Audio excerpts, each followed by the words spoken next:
main objective is to set members up for training purposes, right? And so as we know, with the threats that we have going around right now, we need to make sure our members is ready. So the exercise is preparing our members for land navigation, how to navigate through any terrain that might be possible to get to a destination, right? And we're talking about multiple AFSCs doing this, so we don't get them ready for that.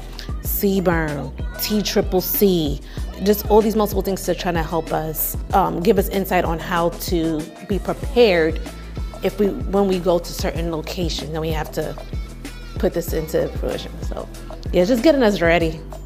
I think mission-wide, it's just ultimately just giving everybody from enlisted to officers just a rough idea of what to expect should things ever come to the situation of we're being attacked at a very early set base, and how to plan, perform, and execute those needed goals to have security and safety for future planning of a interim base.